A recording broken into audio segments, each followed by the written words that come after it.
Bueno, muy buenos días. Vamos a dar inicio a nuestra sesión número 13. Recordamos que este es el curso de formación sindical Los Derechos Humanos, un asunto de justicia, equidad y respeto. Y esta sesión va a abordar el tema tratados y convenios internacionales y su aplicabilidad. Hoy es 1 de diciembre de 2021 y nos acompaña Sebastián Saavedra Eslao.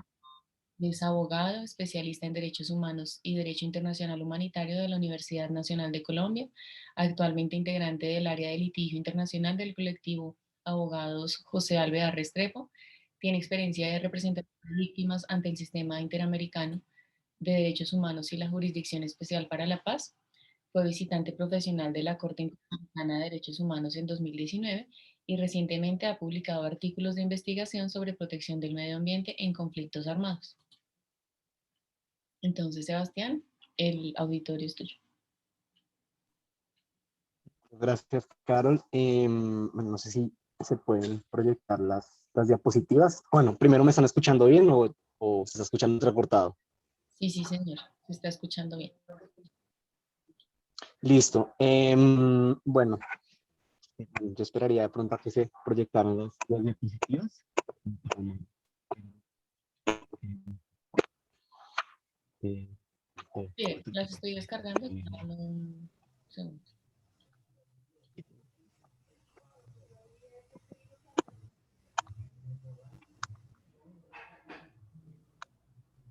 Ahí pueden ver ya mi pantalla, sin problema.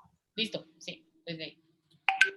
Listo, perfecto. Bueno, buenos días a todos y todas. Como pues ya lo mencionaron, mi nombre es Sebastián Saavedra, soy abogado del área de litigio internacional perdón, del colectivo de abogados Social Bear Restrepo. Y pues, tal como pues nos invitaron al colectivo para poder hablar pues de ese tema de aplicabilidad de tratados y convenios en Colombia. Pues para estos efectos, eh, voy a tratar de hablar de 4 puntos distintos, bueno, realmente 2, pero realmente pues son 4. El primero es el tema de la inclusión propiamente dicho, es decir, cómo el derecho internacional y particularmente el derecho internacional de los derechos humanos eh, es vinculado o llega al derecho nacional, a la legislación interna de Colombia. Y segundo, voy a hablar de mecanismos de protección en relación con estos tratados y convenios internacionales. Particularmente me voy a referir a 3 sistemas, que son los comités de Naciones Unidas, el Sistema Interamericano de Derechos Humanos y la Organización Internacional del Trabajo, OIT.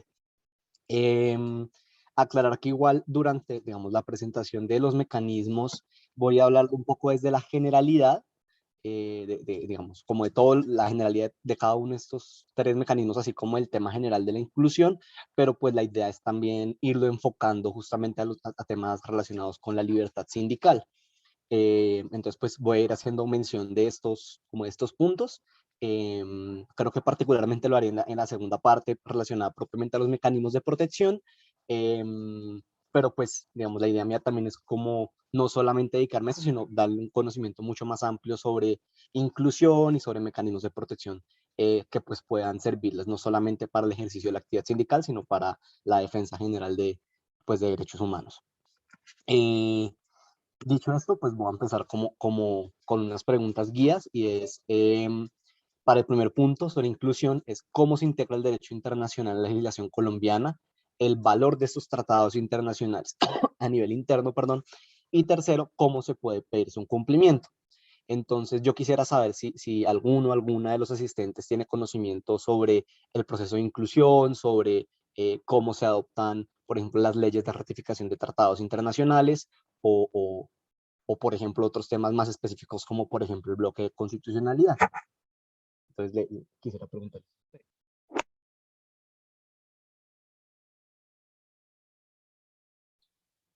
Bueno, no, nadie está haciendo la solicitud del uso de la palabra y en el chat tampoco. Entonces creería que estamos como que no conocemos mucho este tema y nos agrada mucho que estés aquí para compartirnos. Listo, perfecto. Igual la idea es hacerlo como digamos, tratar de construir desde un poco lo más sencillo. Voy a empezar entonces sobre la base y es para saber cómo se aplica un tratado internacional. Lo importante es saber qué es un tratado internacional, ¿no? Entonces, Primero, pues hay unos, digamos, hay unos conceptos previos, y es qué es un tratado, cómo se construye, cómo se compromete un Estado, y algunos conceptos claves que creo que son importantes para entender pues los tratados internacionales. Estos conceptos que voy a explicar a continuación, eh, si bien son importantes para derechos humanos, pues son más de derecho internacional público general. Entonces, pues de pronto voy a usar un lenguaje un poco técnico, y la idea mía es en este momento pues aclarar estos conceptos previos. Entonces, ¿qué es un tratado internacional? Un tratado internacional es un acuerdo entre dos o más estados por medio del cual se comprometen a algún tipo de acción o a no realizar, hacer o no hacer algo. ¿Sí? Esto se construye, con esto respondo a la segunda pregunta, por medio de procesos de negociación. Estos procesos de negociación pueden ser, por ejemplo, dentro de organismos internacionales como Naciones Unidas o la Organización Internacional del Trabajo para el caso de los convenios de la OIT. Puede ser de manera bilateral, por ejemplo, tratados de cooperación o inclusive tratados de libre comercio, o puede ser de manera conjunta en otros espacios, no necesariamente dentro de una organización internacional, convenciones especiales que se hacen para el establecimiento de un tratado. Esto se hace por medio de, digamos, de unos procesos de negociación que resultan digamos, en un texto consolidado. Y a partir de eso, pues voy a explicar los cuatro conceptos, los cinco, perdón, las cinco o seis conceptos que se encuentran en pantalla: negociación, adopción, firma y firma de referéndum, ratificación y reserva. Em, Como venía diciendo, la constitución de este tratado internacional parte del proceso de negociación. En estos procesos usualmente son asambleas donde expertos internacionales asisten, donde representantes de los estados asisten para hablar de un tema en específico.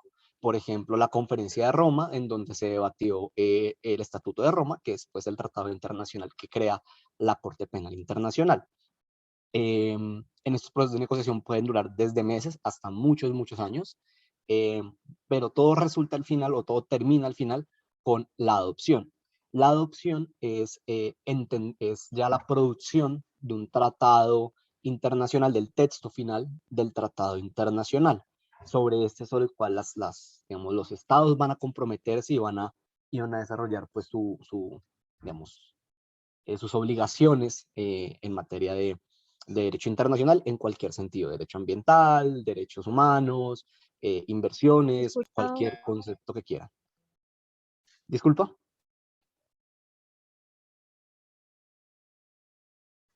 No, No sé si. Ya. Em, Posteriormente, pues, teniendo el texto aprobado, el documento, pues, ¿qué es lo que sucede? ¿Cómo se compromete un Estado? Los estados para estos efectos tienen distintos mecanismos de compromiso. Básicamente, lo que se busca es que un estado, entendiendo de manera amplia el término, ratifique el tratado, es decir, que diga oficialmente que se compromete a este tratado, que se compromete a seguir esos compromisos que han sido redactados en el documento que fue adoptado. Esto se hace de distintas formas, dependiendo del sistema jurídico de cada estado. En primera instancia, la forma más general que se da es la firma y después la ratificación. Eh, la firma es un mecanismo por medio del cual el representante del Estado dice que se va a comprometer a llevar este texto a sus organismos internos para que el Estado en su conjunto lo estudie y diga si se compromete o no. Esta firma, bueno, realmente eso se llama firma de referéndum, es decir, firma supeditada a lo que diga digamos, el Estado en general en el estudio en sede interna. Em, por medio de esto, pues lo que se busca es realmente una participación de los organismos de todos los órganos del poder público en este compromiso internacional. Colombia es un estado que tiene este procedimiento. Sin embargo, pues no es la única forma por medio de la cual un estado puede comprometerse. Por ejemplo, existe un tipo de firma que digamos, eh, se conoce como, digamos, el término es firma normal, pero los efectos son distintos a los de la firma de referéndum, y es en aquellos estados donde, por ejemplo, el jefe de estado tiene la posibilidad de comprometer solo con la firma al estado en su conjunto, que no es necesario hacer esta consulta digamos, en las instancias nacionales. Eso, por ejemplo, sucede, si mal no estoy, en el caso de Rusia. pero de la Federación Rusa, pero reitero, en el caso colombiano, tenemos este procedimiento interno donde los organismos del poder público se articulan para decir si sí o si no se compromete al Estado ante estos compromisos. Y esto se materializa, con esto el siguiente concepto, por medio de la ratificación. Cuando ya los órganos dicen, sí, nos vamos a comprometer a esto, ratifica el tratado. Es decir, se compromete formalmente a cumplir con cada una de las obligaciones que dicho tratado pues incluye. Y aquí pues hacer como una claridad. La mera firma o esta firma de referéndum tiene, si bien no compromete al Estado respecto de este tratado internacional, sí lo compromete a no realizar ningún tipo de acción que impida el cumplimiento del tratado.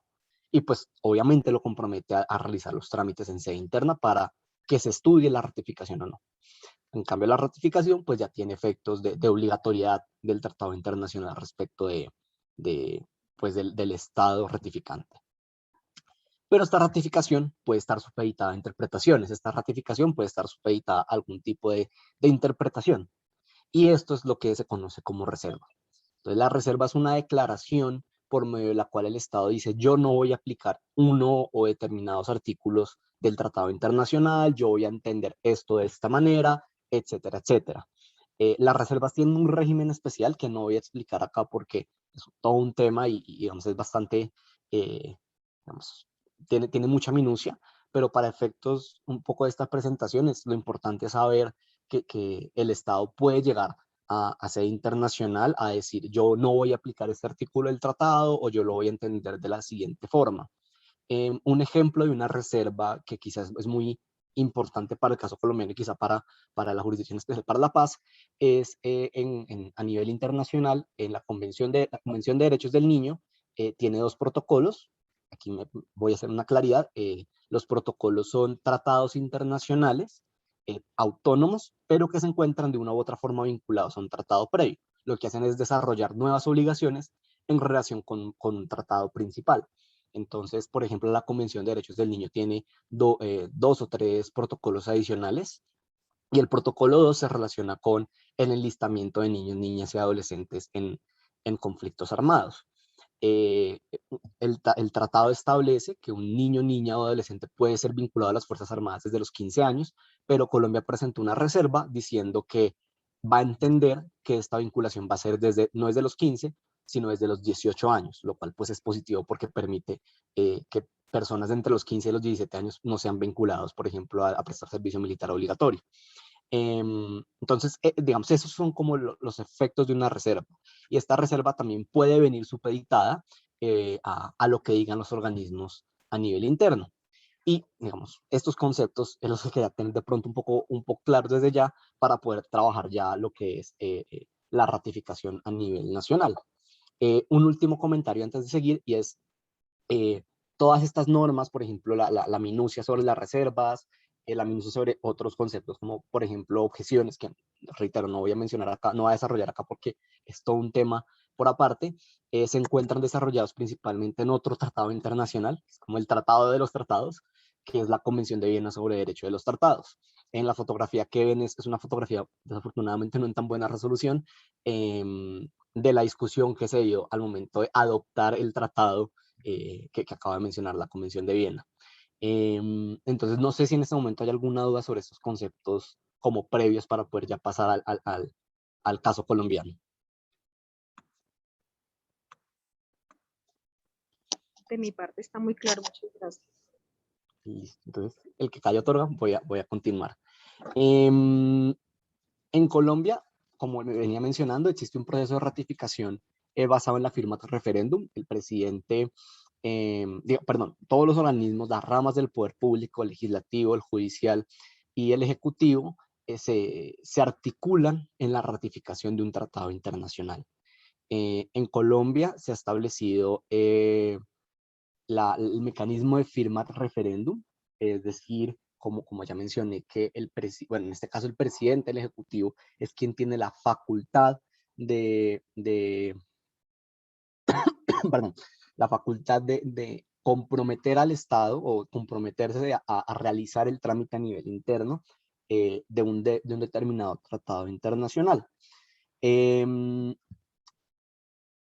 Como venía diciendo, pues es una articulación entre las tres ramas del poder público, ese es el proceso que voy a explicar a continuación. Sin embargo, cabe mencionar que existe una excepción a estas reglas digamos, de compromiso a los tratados internacionales, y es que si bien todos los tratados internacionales surten el trámite que voy a explicar a continuación, hay unos tratados que pueden aplicarse de manera provisional y son tratados relacionados con tratados de naturaleza económica y comercial adoptados dentro de un organismo internacional pues que trabaja esta materia. Esa excepción se encuentra en el artículo 224 de la Constitución. Esto solamente es la aplicación provisional del tratado. Sin embargo, esto no impide o no excluye más bien a los organismos del poder público colombiano a realizar todo el trámite de ratificación a nivel interno. Entonces, eso es como una notica que hay que hacer. ¿Cómo funciona el proceso de ratificación a nivel interno? Primero empezamos por el Ejecutivo. El presidente, como jefe de Estado y Gobierno, tiene la obligación o la facultad de dirigir las relaciones internacionales del Estado. Entre estos está la facultad de negociar, adoptar y firmar tratados internacionales. Entonces, en su figura de jefe de las relaciones internacionales, ya sea de manera directa o por medio de la Cancillería o por medio de algún delegado especial, realiza estas labores: negociación, adopción y firma de un tratado internacional. Una vez se realiza esta firma, reitero, firma de referéndum, el presidente está obligado a presentar un proyecto de ley ante el Congreso de la República. Todo lo que he mencionado se encuentra regulado en los artículos que están en pantalla, 189.2 y 224 de la Constitución colombiana. Y bueno, reitero, tiene la obligación de presentar el proyecto de ley. Aquí es donde empieza el trámite de las tres ramas. Entonces, pasamos del Ejecutivo al Legislativo, quien tiene que dar un trámite de ley aprobatoria de tratado internacional, el cual se encuentra regulado por los artículos 150.16 y 164 constitucional y los 192 y 271 de la ley quinta, y olvidé agregar que era de la ley quinta, me excuso por ello. Y entonces en ese trámite lo que hace es que llega a la Comisión Segunda del Senado y al trámite de una ley ordinaria con sus debates. Como mencioné anteriormente, existe la facultad de presentar algún tipo de reserva. La reserva es esta interpretación o esta disposición que se da respecto de un tratado internacional y de la forma como se va a entender o se va a aplicar una determinada obligación. Desde acá, desde este proceso de la rama legislativa, el Estado puede empezar a decidir si va a iniciar una reserva o una declaración en ese sentido o no. Y por eso pues, es necesario como este control de las ramas del poder público. Entonces, se surte el trámite de ley y si el Congreso ve que el tratado debe ser ratificado, debe ser incluido en la legislación nacional, se expide una ley aprobatoria de tratado internacional que básicamente lo que hace es replicar el contenido del tratado. Como surte el trámite regular de una ley en Colombia, se remite nuevamente a la rama ejecutiva, quien, bueno, encabeza el presidente, quien tiene que sancionar la ley. Y en ese momento el presidente está en la obligación de presentar la ley aprobatoria ya sancionada a la Corte Constitucional, quien realiza, perdón, quien realiza un control automático del tratado internacional según lo establecido en el artículo 241.10 de la Constitución. Aquí la Corte puede hacer lo mismo que hace el Congreso, y es dictar de alguna u otra forma una reserva o cómo se puede interpretar un tratado internacional. Si la Corte al visto bueno, aquí la Corte lo que hace es un análisis de compatibilidad entre las obligaciones internacionales con nuestra Constitución, bajo una lógica, digamos, teóricamente eso se conoce como un monismo constitucional moderado, voy a explicar eso más adelante, pero lo que hace es ver si son compatibles las normas de la Constitución con las de dicho tratado. En caso tal de que sí, pues dará como constitucional la ley, dará la exigibilidad de la ley del tratado internacional. En caso de que no, pues no lo hará en ese sentido. Y finalmente podrá dictarle al gobierno nacional que establezca alguna cláusula interpretativa o alguna reserva al momento de la ratificación del tratado internacional. Entonces, básicamente así es como se le da la autorización al presidente para que ratifique y obligue a Colombia respecto de un tratado internacional. Em, Aclarar dos cosas acá sobre el procedimiento, y esto aplica, reitero, a cualquier tratado internacional, y es que es muy distinta una reserva para un tratado bilateral, es decir, entre dos estados, a un tratado multilateral, más de dos estados. Eh, este último, el multilateral, admite reservas en el entendido en el cual pues yo puedo interpretar, aplicar o no aplicar un artículo y, digamos, tiene efectos respecto a distintas partes. En cambio, en el bilateral, pues básicamente una reserva lo que implica es decirle al otro estado, yo no me voy a comprometer a lo que acordamos y tenemos que volver a negociar. Entonces, creo que es importante tener esa claridad, en especial porque, digamos, en términos generales, en especial porque últimamente la Corte Constitucional le ha dicho al gobierno colombiano que dicte reservas o cláusulas interpretativas en tratados bilaterales, lo cual, pues, digamos, técnicamente está mal, es erróneo, porque pues no aplica esto, básicamente es entrar en una nueva negociación, es hacer una modificación. Entiendo que la Corte lo hace es más como para que salga un documento adicional que no sea necesariamente aplicado, perdón, que no tengan que surtir todo el trámite nuevamente, pero pues igual no tiene en mucho sentido porque toca, es básicamente una nueva obligación internacional que tiene que surtir todo el procedimiento que ya expliqué. Em, pero bueno, más allá de eso, ese es el trámite. Una vez la Corte da el visto bueno, empieza ya el presidente el proceso de ratificación, es decir, va otra vez a la instancia internacional, a la conferencia, donde sea que se haya discutido el tratado, y dice, sí, Colombia se compromete a lo que sea que hayamos acordado en cualquier materia. Ese sería como el proceso de trámite de ratificación, de cómo entra en vigor un tratado respecto de Colombia. No sé si hay alguna pregunta en este momento.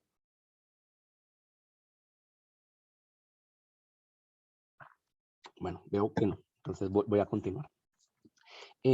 Dicho eso, pues la pregunta es, ¿cómo este tratado entra a nivel nacional? ¿Cómo esta ley, qué efectos tiene esta ley, qué efectos tiene esta ratificación y a qué nos comprometemos o cómo funciona esto acá en Colombia?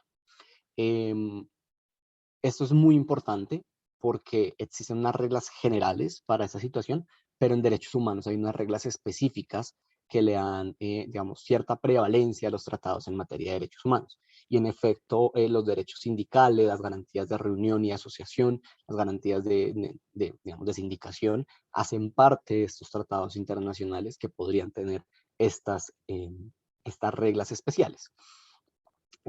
Como decía, pues nosotros en Colombia funcionamos bajo una teoría de monismo constitucional moderado. Cuando hablamos de inclusión, nos referimos a la forma, al mecanismo por medio del cual el derecho internacional entra al derecho nacional. Existen dos teorías al respecto, a grandes rasgos, el monismo y el dualismo. El monismo es que existe una relación efectiva entre el derecho internacional y el derecho nacional, y el dualismo es que son dos esferas totalmente separadas, que la una no se relaciona con la otra. Vamos, hoy día realmente es casi que insostenible el dualismo, digamos, constantemente los estados están comprometiendo y adaptando sus prácticas y legislaciones internas al derecho internacional, por lo tanto, pues existe es realmente en la práctica un monismo casi que a nivel, un equívoco a nivel global, pero sí existen algunos matices sobre cómo funciona este monismo. Entonces, por ejemplo, tenemos monismos internacionales y constitucionales. Los internacionales se refieren a aquellos en donde el derecho internacional sí o sí va a prevalecer sobre las normas nacionales. Ese, por ejemplo, es el caso de Holanda, de los Países Bajos, en donde cualquier tratado internacional que sea ratificado se adopta en la legislación interna, inclusive encima de la Constitución. Entonces ahí tenemos una prevalencia de estas normas internacionales, de sus compromisos internacionales. Pero también tenemos el monismo constitucional. Y el monismo constitucional lo que dice es, el Estado dice, yo me comprometo a estas obligaciones internacionales, pero me comprometo de manera quizá condicionada. Y es a que esta norma internacional igual se compatibilice con mi constitución. Y en la medida en la que se compatibilice, pues yo voy a cumplir, pero mi precepto o la norma que yo voy a seguir en primera instancia no es la norma internacional, sino la norma nacional. Y eso es lo que tenemos en Colombia, un modelo de monismo constitucional moderado. No existe una subordinación de la Constitución a los tratados internacionales. Los tratados internacionales no van a tener este nivel superior que, reitero el ejemplo, que sí tienen en Holanda, pero sí se busca que existan de manera armónica la Constitución y los tratados internacionales. Y eso es, por ejemplo, lo que ocurre o lo que trata de hacer la Corte cuando realiza el examen de constitucionalidad. Empieza a decirnos, vea, esta norma sí puede ser, sí se adecua, por ejemplo, a los estándares que hemos desarrollado en la Corte, esta norma se relaciona con tal derecho fundamental, este tratado internacional no contradice la Constitución por X o Y razón, y reitera siempre, la Constitución no está debajo de los tratados internacionales. Veo que hay una mano levantada. Sí, buenos días. Cuando tenemos un congreso, en el caso de la presidenta del congreso, que es lo típico de los congresistas, que falsifican una tesis, o el anterior que les gusta hacer jugaditas, o un presidente que no cumple la constitución, un congreso paraco. Ahí Colombia, ¿cómo se ve a nivel internacional con un congreso y un ejecutivo y unos jueces que lo maneja la toga? A nivel internacional, ¿cómo nos ven? Listo, bueno, un poco la explicación que estoy haciendo en este momento es como más, si se quiere, teórica de cómo funciona la adopción, cómo entran los tratados internacionales a Colombia, pero digamos, en estas situaciones lo que se busca, y quizás eso lo quería desarrollar un poco más en la parte de mecanismos de protección, y es que existen distintas formas de hacer vigilancia a tratados de derechos humanos y a situaciones como, por ejemplo, la que su merced menciona.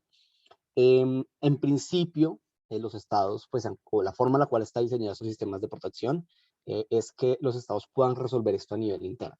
Entonces, por poner un ejemplo cualquiera, si hay una violación a derechos humanos de X tipo, mataron a alguien, pues que el proceso penal pueda surtir efectos, se le da la oportunidad al Estado. Y en este caso, digamos, lo que procedería es la investigación, por ejemplo, de la congresista, la investigación de, de todas estas instancias. Sin embargo, en caso tal de que esto no suceda, pues se pueden activar estos mecanismos internacionales y pues eso ya eventualmente tiene una resonancia a nivel internacional en la medida en la cual el Estado, Colombia, puede ser condenado por violentar las garantías judiciales a nivel, perdón, violentar los derechos humanos a nivel internacional y pues evidentemente por no haber cumplido sus deberes sobre garantías judiciales al no tramitar de manera adecuada un proceso a nivel interno.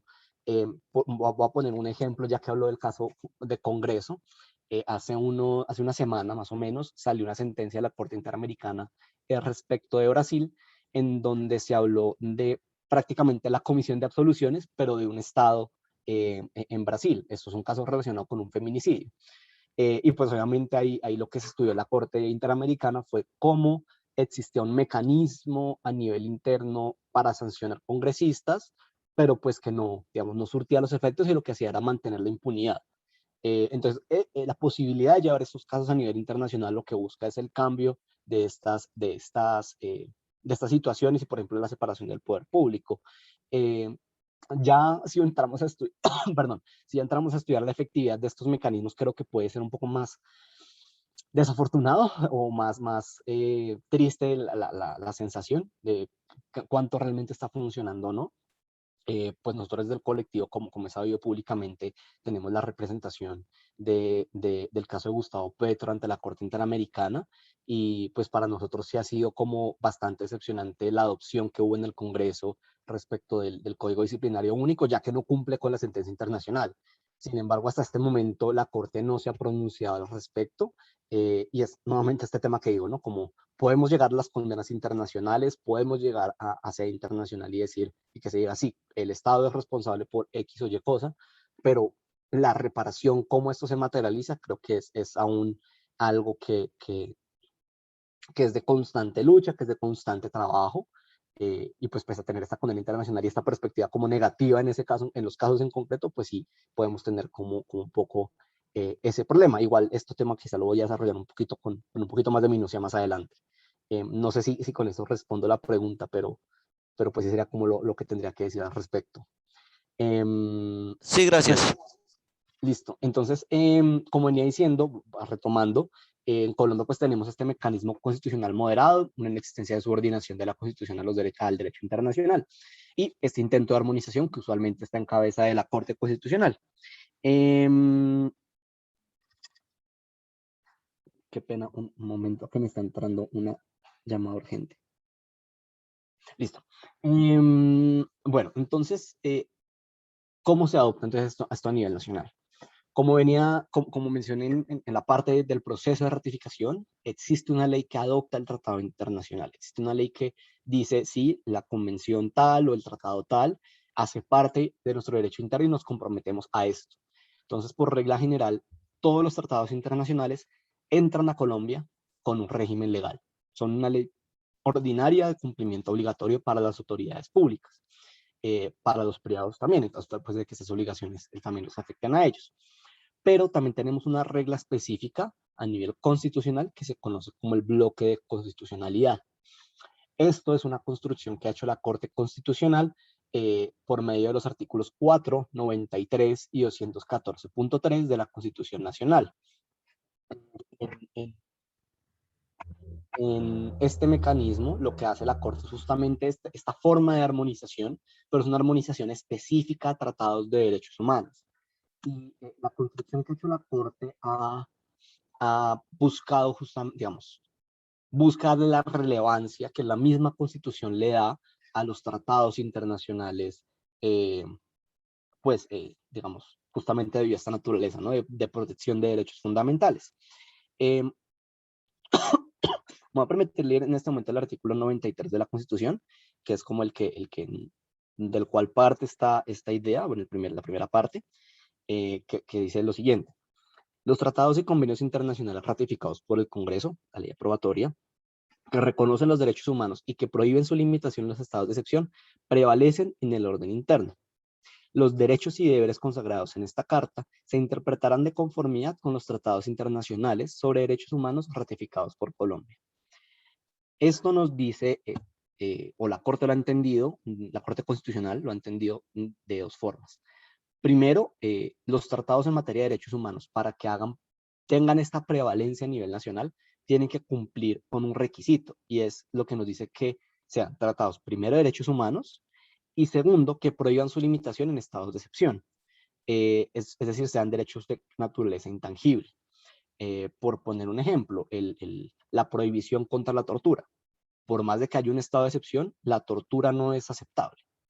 Por más de que haya un estado de excepción, la violación del derecho a la vida, bueno, salvo obviamente estados de conflicto armado, pero ese es otro tema, la prohibición arbitraria de la vida no es aceptable.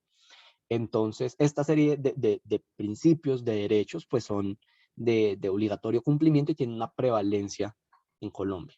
Pero hay otros tratados que sirven como un criterio interpretativo, que nos permiten entender y darle contenido a los derechos que se encuentran en nuestra Constitución. Para integrar todo esto y estos dos niveles, lo que hizo la Corte fue crear algo llamado el bloque de constitucionalidad. Esto es un mecanismo para integrar estos tratados de derechos humanos y relacionarlos de manera adecuada con la Constitución Nacional. Esto lo hace en dos niveles, conocidos como el bloque en estricto sentido y el bloque en sentido lato, estricto y lato sensu. El primero son aquellas normas que establecen justamente que cumplen, perdón, con el rasero del artículo 93, normas de derechos humanos cuya limitación está prohibida en estados de excepción, y tienen una aplicación directa y tienen una aplicación automática del mismo nivel de la Constitución. Es decir, no hay ninguna norma en Colombia que pueda ser interpretada en contravía de las prohibiciones o de las regulaciones que nos da esta normatividad. Digamos, el ejercicio de construcción del bloque, qué normas integran este bloque, pues es un ejercicio que se hace en el caso a caso. Por poner un ejemplo, tenemos el Estatuto de Roma. El Estatuto de Roma, como mencioné en el ejemplo anterior, es el tratado internacional por medio del cual se crea la Corte Penal Internacional. Ahí tenemos una serie de crímenes, que son los crímenes de guerra, crímenes de lesa humanidad y el crimen de genocidio, por medio digamos, frente a los cuales la Corte tiene competencia, pero que a su vez son una prohibición de comisión en los estados que digamos, son parte o se han comprometido a este tratado internacional. Pero también tiene otras reglas como por ejemplo temas presupuestales de esa Corte, de la Corte Penal Internacional. Entonces lo que la Corte Constitucional nos ha dicho es, yo en el caso a caso voy a ver qué tratados o qué parte del tratado se integra en el bloque de constitucionalidad en sentido estricto. Y por ejemplo, para el caso del Estatuto de Roma, lo que nos ha dicho es esta prohibición a los crímenes internacionales, a lesa humanidad, crímenes de guerra y genocidio, son parte del bloque en sentido estricto porque son situaciones que no admiten ningún tipo de excepción o que se puedan permitir bajo un estado de excepción. Vamos, exterminar una población nunca es admitible, ni en conflicto armado, ni en una crisis sanitaria, ni nada. Se tiene que respetar esa prohibición. Pero, por ejemplo, normas como el presupuesto de la Fiscalía de la Corte Penal Internacional, pues sí, es importante y para el funcionamiento de la Corte Penal Internacional debe funcionar y debe ser aplicado por sus funcionarios, pero pues eso no tiene mucho impacto en cómo manejamos las cosas a nivel interno. Entonces, esa parte del estatuto no se incluye en el bloque de constitucionalidad en sentido estricto. La Corte ha sido muy reiterativa, que es en el caso a caso, donde vamos a determinar cuando hay una determinación de este tratado como parte o no del bloque de constitucionalidad. Por ejemplo, ya pasando a temas laborales y sindicales, hay una sentencia muy buena en ese sentido, que es la sentencia SU 555 de 2014. En esa sentencia, la Corte Constitucional hace un barrido de la jurisprudencia que tenía hasta ese momento y nos dice, vea, yo he dicho que tal tratado, tal convenio de la OIT hace parte del bloque de constitucionalidad y tal convenio de la OIT no hace parte o hace parte en sentido lato o en sentido estricto y va haciendo esas claridades y nos hace como este barrido histórico que es lo que ha venido diciendo sobre la integración del bloque en relación con los convenios de la Organización Internacional del Trabajo. Entonces, pues sí, esto es una cuestión del caso a caso, de norma a norma, de tratado a tratado, y pues es importante entonces hacer una revisión de qué es lo que nos ha dicho la Corte Constitucional al momento de buscar cuál es el nivel de aplicabilidad de este tratado, si a nivel constitucional o no. Eso para estricto sentido. Y en el bloque en sentido lato, lo que la Corte nos ha hecho es que son normas que tienen un rango superior en la legislación colombiana, son un rango superior a las leyes ordinarias, pero no tienen este nivel igualitario de la Constitución.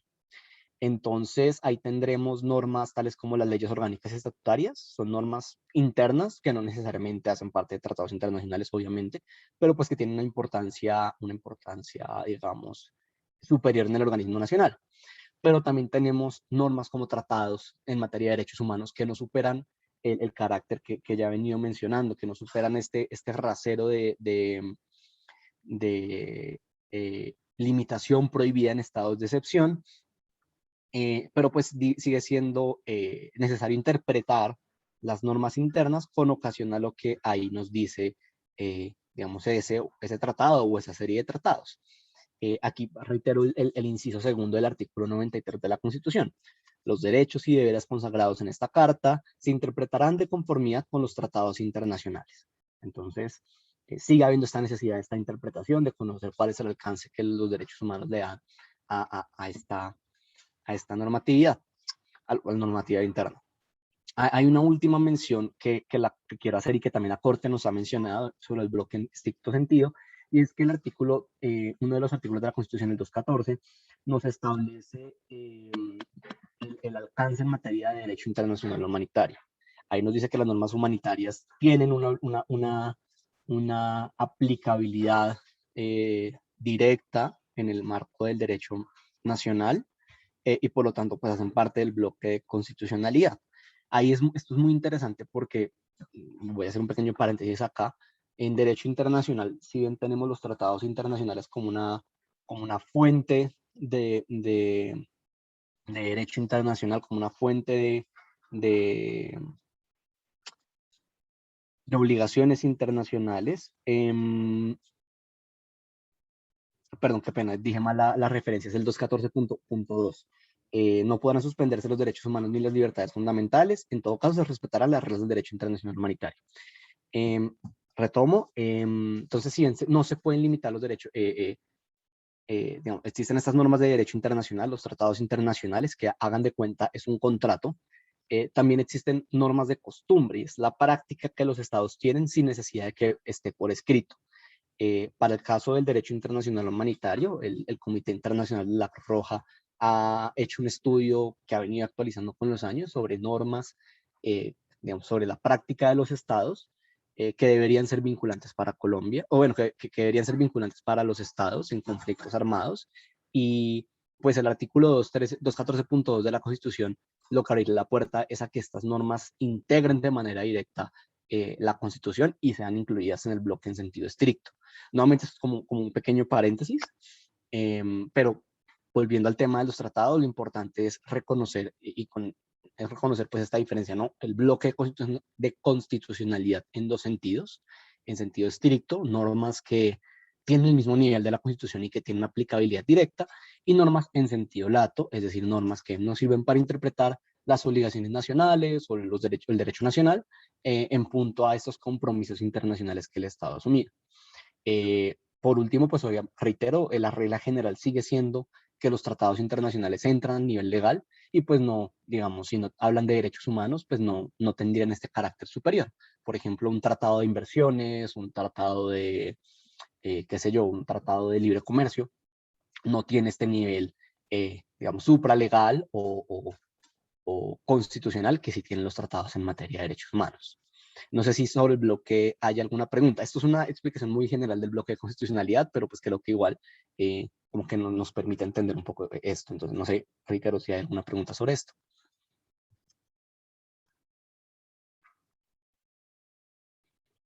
Bueno, entiendo que no, entonces voy a continuar. ¿Qué podemos hacer entonces? Tenemos estas normas, tenemos derecho internacional aplicable, en el caso colombiano, tenemos esto,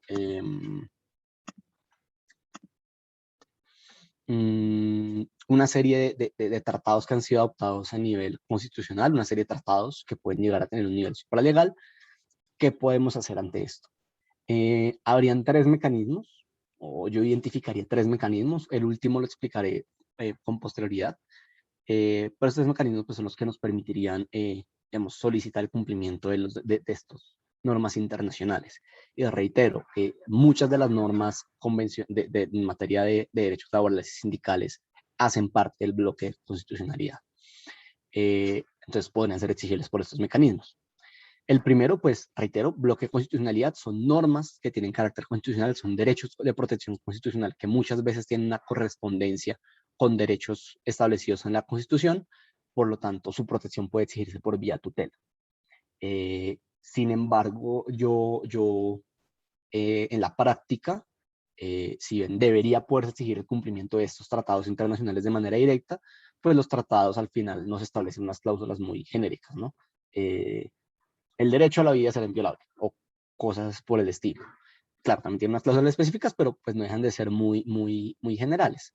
Entonces, en la práctica, yo lo que haría es utilizar el argumento internacional de decir, además, establecer como toda la tutela sobre hay una violación a tal derecho de la Constitución, pero además, tal tratado internacional que se encuentra incluido en el bloque de constitucionalidad por la Corte Constitucional según sentencia tal, refuerza esta obligación. Entonces eso nos da como un alcance especial y nos permite realmente entrar a pelear el cumplimiento de esta obligación a nivel nacional. Eso es lo primero. Lo segundo, pues, una acción de cumplimiento, la exigencia del cumplimiento del tratado en punto a la ratificación, a una ley interna que ya lo adoptó y ya lo incluyó en nuestro sistema jurídico interno. Sin embargo, esta medida o este mecanismo es un poco más, digamos, lo explico porque formalmente existe, pero en la práctica, en general, la acción de cumplimiento pues es muy poco efectiva, ¿no? Entonces, realmente digamos, pese a que existe, está ahí, se puede utilizar y por eso la menciono, pues realmente yo me iría por la acción de tutela. Y también lo haría porque al final del día estamos hablando de derechos humanos. y derechos fundamentales. Entonces, ahí la tutela es mucho más efectiva, mucho más rápida y nos permite quizá alcanzar realmente ese objetivo que estamos buscando por medio de un litigio o de una acción ante un juez para garantizar un derecho humano en cuestión. Y finalmente, un tercer mecanismo sería el control de convencionalidad. Este control de convencionalidad lo voy a explicar con más detalle cuando hable del Sistema Interamericano de Derechos Humanos. Sin embargo, me anticipo diciendo que es un mecanismo por medio del cual un tratado internacional debe ser aplicado de manera directa a nivel nacional.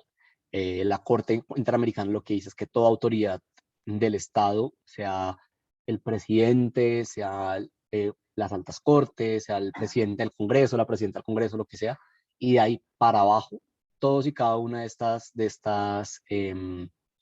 entidades, pues debe dar aplicación a este tratado internacional de manera directa. Sobre eso hay unos matices que ha dicho la Corte Constitucional que voy a explicar más adelante, pero pues en principio se puede exigir o se debería poder exigir a las autoridades públicas que apliquen ese tratado de manera directa, de manera inmediata, inclusive que al aplicar ese tratado excluyan la aplicación de normas internas, pero pues en la práctica esto es muy complicado por miles de razones, por el desconocimiento de esta norma, hasta por el miedo que digamos, razonablemente pueden tener los funcionarios públicos de hacer esto, en el entendido en el cual les abran algún tipo de investigación. ¿El bloque? Ah, el bloque sí, pero la... O sea, ahí lo que digo es que el bloque de constitucionalidad es la aplicación, digamos, ahí está como la diferencia, creo que con esta claridad acá, el bloque de constitucionalidad es casi la aplicación de la Constitución, ¿no? Lo que la Corte nos dice es, tenemos un tratado internacional que hace parte de nuestro derecho y es del nivel constitucional. Entonces, no es, ahí lo que la Corte dice es, usted no está aplicando realmente el derecho internacional, sino está aplicando el derecho nacional según la interpretación que la Corte Constitucional le ha dado. En cambio, el control de convencionalidad es, usted está aplicando un tratado internacional. Y ahí es donde tenemos este problema realmente del control de convencionalidad en Colombia, porque, digamos, como mencioné anteriormente, ¿no? Tenemos la Constitución no está supeditada, o la Corte Constitucional ha dicho que la Constitución no está sometida a lo que digan los tratados internacionales.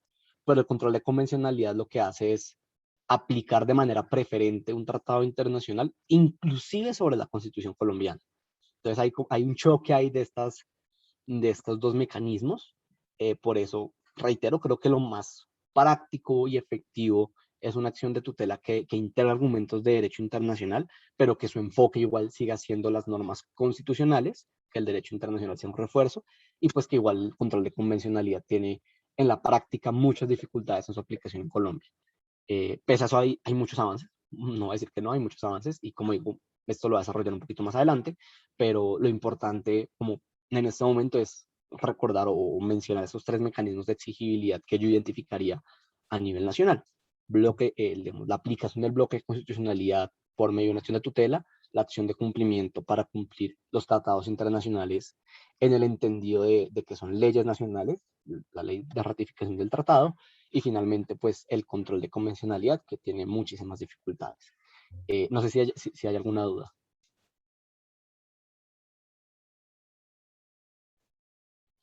Parece que no. Bueno, creo que con Sí, esto voy a concluir. Sí. compañero, qué pena, sí. Que pasa es que estaba un poco ocupado aquí, entonces no le ha podido contestar a las inquietudes que yo tenía. Bueno, digamos, las explicaciones que nos ha dado el compa son muy valiosas y muy importantes, en el sentido de que son derechos que de pronto se han venido, digamos, que tenemos en nuestro país, pero que desafortunadamente esos derechos, a pesar de que existen y que son de obligatorio cumplimiento, el mismo gobierno, las empresas, las entidades los violan, ¿cierto? Hay una vulneración excesiva de los derechos, especialmente el bloque de constitucionalidad, empezando por el mismo ámbito laboral, ¿cierto? Las empresas violan el derecho a la libertad sindical, al derecho de asociación, a la negociación colectiva, el derecho a la huelga. Esas son cosas que tenemos nosotros y que son elementos fundamentales contempladas dentro de la Constitución Política de Colombia. Ahora, adicional a eso viene el tema de las agresiones a los derechos humanos que se ha venido gestando desde el mismo gobierno a través de esos aparatos de la fuerza pública, que son, digamos, que desconocen de pronto todas estas normas, o las conocen, pero que de todas maneras atentan y agreden al pueblo. Es lo que sucedió ahorita en el paro en abril, que se empezó desde el 28 de abril para acá, donde toda esa gran cantidad de muchachos asesinados, heridos, todo lo que nosotros ya conocemos, y que tuvo que venir de la Comisión Interamericana de Derechos Humanos para hacer una inspección y una verificación de lo que estaba sucediendo en nuestro patio, ¿cierto? Entonces, ¿qué pasa? El gobierno, a sabiendas de que hay unos derechos, de la Constitución Política de Colombia, y hay unos convenios internacionales escritos, establecidos, ¿sí? No los cumplen, ¿cierto? Incluso no querían dejarle llegar a la Comisión Interamericana de Derechos Humanos para que hiciera su verificación y su análisis de la situación que estaba presentando al interior de nuestro país. Entonces, ¿qué hacer frente a esa situación, compañeros? ¿Sí? ¿Qué hacer nosotros, digamos, como organizaciones sindicales, como organizaciones sociales, como defensores de los derechos humanos y como organizaciones comunales? ¿Sí? ¿Qué hacer frente a toda esta situación que se viene presentando en nuestro país? Porque cada día, pues, vemos que ya no les interesa nada al gobierno violarlas, ¿cierto? No les interesa nada, por ejemplo, el gobierno ver que a los muchachos les están sacando los ojos, que les están vulnerando el derecho al trabajo, que les están vulnerando el derecho a la vivienda, a los servicios públicos, a la educación, ¿sí? A la salud. Sí, porque el gobierno como que se limita y eso no les interesa nada. Entonces, ¿qué hacer, compañeros? Además de hacerlo aquí, que hemos logrado de pronto visibilizar un poco más esto de esta situación de violación de derechos humanos. ¿Qué más podemos hacer frente a eso? ¿Qué podemos hacer nosotros para poder que se respete, digamos, lo que está establecido en la Constitución, que realmente nos agobian y que cada día nos quedan más? ¿Sí? Entonces, yo más o menos hago el análisis ahí y la pregunta sería esa, ¿qué orientas? ¿Cómo podríamos nosotros, digamos, como organizaciones sindicales y sociales, emprender una campaña, una dinámica que nos permita de pronto restablecer un poco nuestros derechos? Gracias. Yo veo que hay otra mano levantada, entonces si quieren. Alirio tiene la palabra.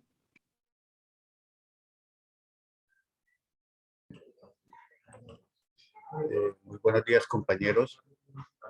Verdad que la situación sí es bien preocupante en temas de los tratados, porque este estado criminal que tenemos hace aproximadamente unos 20, 30 años para acá, aunque siempre ha habido violación de derechos humanos, pero esta vez se ha acentuado más.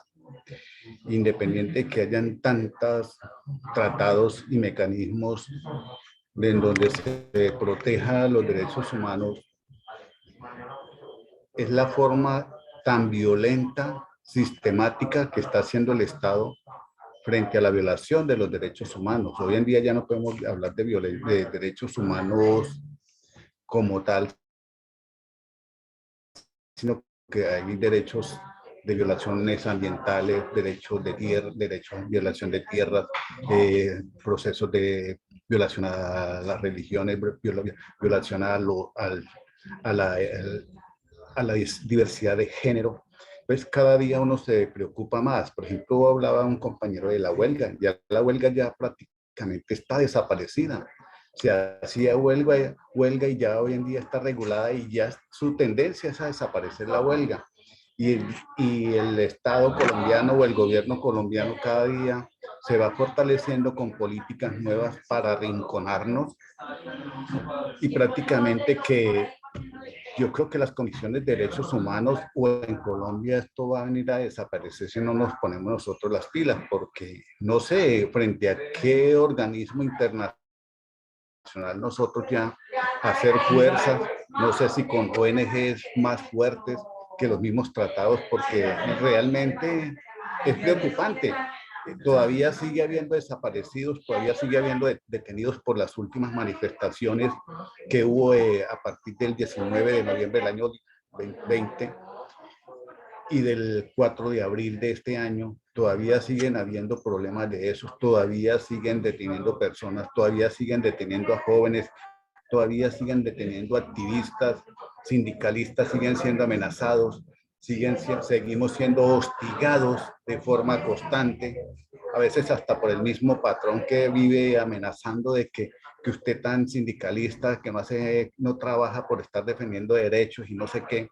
Entonces le cuento que para mí es preocupante y no sé cuál va a ser el mecanismo de aquí en adelante, porque ya vemos que con los tratados estos gobiernos criminales no quieren cumplirlos y se los pasan por la faja y ya nos quieren verdaderamente someter a un régimen totalitario totalmente. Gracias y muy amables.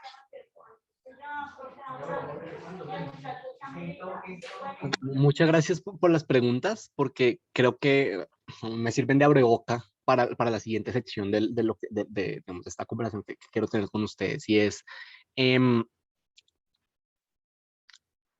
como bien lo decían, existen, digamos, algunos mecanismos a nivel internacional para poder exigir que uno puede ir allá. En efecto, la situación a nivel nacional es bastante desafortunada, por no decir más, y es una situación que es muy adversa para todos nosotros y nosotras.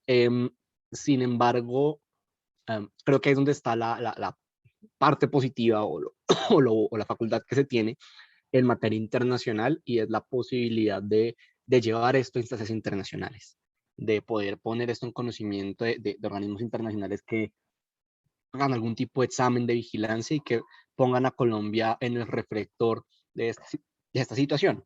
Mencionaba uno de los colegas el tema de la visita de trabajo que hizo la Comisión Interamericana este año.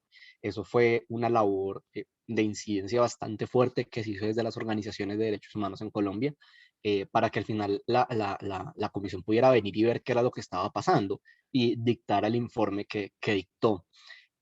La segunda parte de esta conversación justamente es hablar de estos distintos mecanismos internacionales de protección.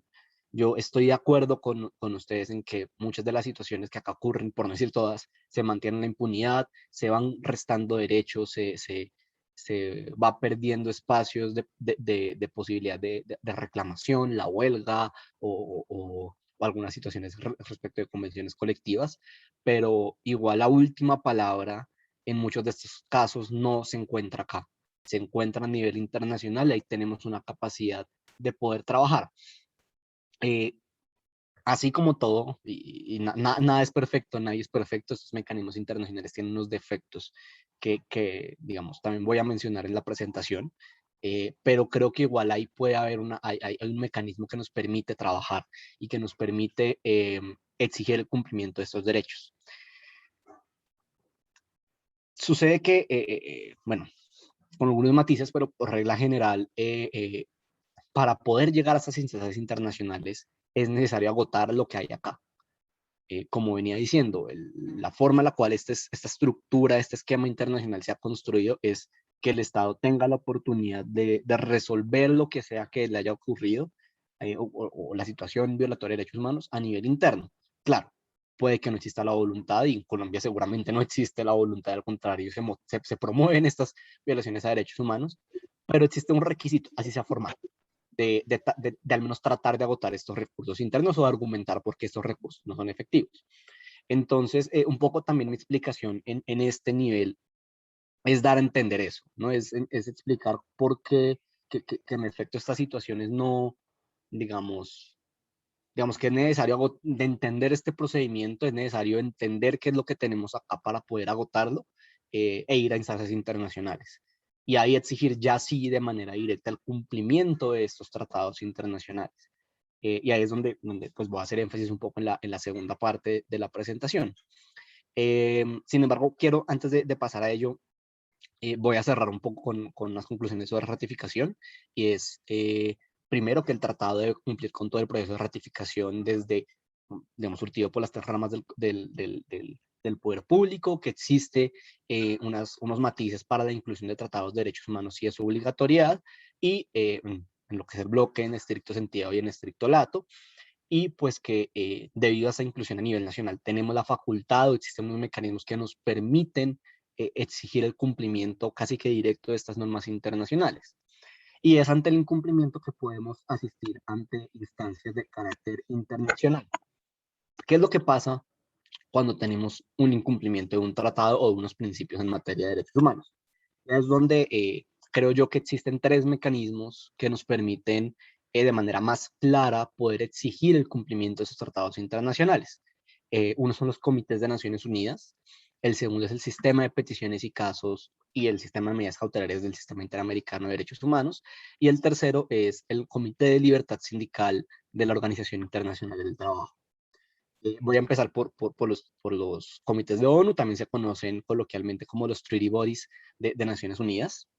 Eh, Nuevamente, un poco la explicación que yo estoy pretendiendo hacer eh, trata de también mostrar como el panorama más amplio, como entender cómo funcionan estos mecanismos de manera general, pero voy a ir haciendo las precisiones aplicables al caso colombiano y aplicables pues a temas de libertad sindical. Bueno, entonces sobre los comités de Naciones Unidas o los Treaty Bodies. A nivel internacional, en Naciones Unidas, tenemos unos tratados internacionales específicos que tratan, o de materias específicas que tratan de promover o proteger la protección de ciertos derechos a nivel global, a nivel internacional. Por eso pongo el universales entre paréntesis. La idea es que todos los estados puedan hacerse parte de sus tratados, pese a que no todos los estados se hacen parte de los mismos, no todos los ratifican. Estos mecanismos, estos organismos, tienen principalmente dos grandes funciones. La primera es una función de vigilancia de cumplimiento del tratado internacional. Esto lo hace por medio de solicitud de información a los estados sobre el cumplimiento de los tratados, suelen ser esporádicas, pero también por medio del por medio del trámite de peticiones individuales, es decir, de prácticamente demandas ante esos organismos donde se dice el estado tal no ha cumplido con las obligaciones de este tratado. Voy a enfocarme en este segundo. La verdad, en las diapositivas no desarrollé tanto el primero, pero igual voy a irlo mencionando mientras avanzamos. Estos son nueve convenios, 9 tratados internacionales. El Pacto Internacional de Derechos Civiles y Políticos, relacionado con, para la redundancia, de derechos civiles y políticos. Entre ellos, el artículo 22 establece la libertad de asociación. Obviamente, otros derechos como el derecho a la vida, libertad personal, libertad de expresión, etc. El Pacto Internacional de Derechos Económicos, Sociales y Culturales, pues derechos ya de esta denominación, pues que está mandada a recoger derechos de, entre comillas, segunda categoría o de segunda generación, y es derechos sindicales, derecho al trabajo, etcétera, etcétera. Tercero, tenemos la Convención contra la Tortura, bastante obvio lo que prohíbe. El cuarto, la Protección Internacional contra las Desapariciones Forzadas. La quinta, la Convención para la Eliminación de todas las formas de discriminación contra la mujer. Es una convención que aplica un enfoque de género diferencial de manera transversal a los derechos humanos. La sexta, la Convención Internacional sobre la Eliminación de todas las formas de discriminación racial. La séptima, la Convención sobre Protección de los Derechos de los Trabajadores Migrantes y sus familiares. Octava, la Convención sobre los Derechos del Niño. Y novena, la Convención sobre Derechos de las Personas con Discapacidad. Estas 9 convenciones en su totalidad han surtido un trámite a nivel nacional. Todas estas convenciones han sido ratificadas por Colombia y obligan a Colombia a cumplir estas obligaciones.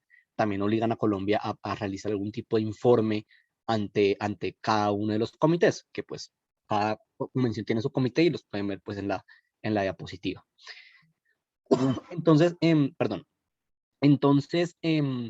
digamos, una primera medida o un primer mecanismo que tenemos a la mano para poder hacer digamos,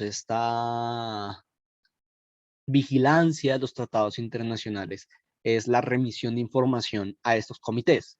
Esta remisión de información nuevamente es en la labor no es en un caso en concreto, es una remisión de decirle a este comité o a este cuerpo colegiado, vea, esta es la situación en Colombia, está pasando A, B, C, D, y pues lo que necesitamos es que usted revise y se pronuncie sobre el cumplimiento de Colombia sobre estos tratados. Yo quisiera anotar que igual, estos son los 9 tratados principales, pero hay algunos protocolos adicionales, pues el ejemplo hace un rato de la Convención sobre los Derechos del Niño y el protocolo sobre niños y conflictos armados, niños, niñas y adolescentes y conflictos armados. Entonces también sería importante revisar cómo los protocolos de cada una de estas convenciones para ver pues cuál tiene, digamos, algún tipo de aplicación. Ese es como un primer gran mecanismo. Existe otro mecanismo que va por la misma línea que se conoce como el mecanismo de inquiry o de enquete, que es palabras más, palabras menos, una acción que hace el comité para investigar una situación en concreto, un contexto en concreto, pero pues Colombia no ha permitido o digamos, no ha ratificado las, las disposiciones que permitan a esos comités hacer estas labores, entonces pues por eso no lo voy a explicar, pero pues existe y ahí está. Y creo que sería importante de parte de la sociedad civil, de parte, eso sí ya es una opinión meramente personal, de parte de las organizaciones sociales, de la sociedad civil, de la ciudadanía en general, que se abra la puerta a que se ratifique, no se acepte la entrada del mecanismo de inquiry en Colombia, en cada uno pues, de estos tratados en los que lo tienen, claramente. Creo que si mal no estoy, no todos lo tienen. Pero tenemos un tercer mecanismo, que es la solicitud por los mecanismos de peticiones individuales ante cada uno de estos organismos.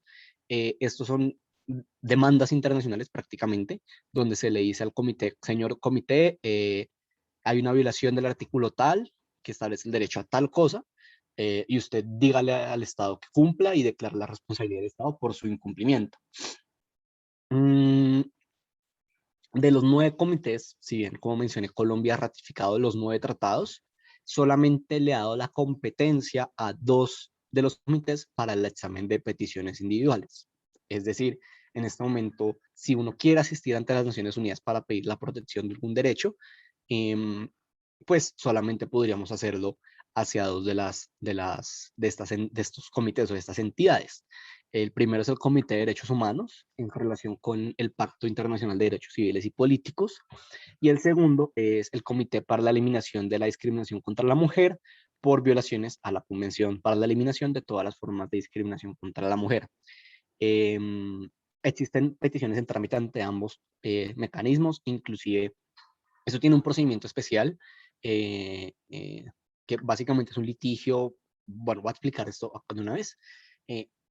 Tanto para la Comisión Interamericana como para estos comités existe un proceso donde se debate en primera instancia la admisibilidad de la petición y luego se debate el fondo del asunto. Cada parte presenta sus argumentos y sus pruebas en relación con la violación a la declaración, y finalmente la Comisión Interamericana o cada uno de estos comités va a dar una decisión donde establece unas recomendaciones para el Estado, pues en este caso para Colombia.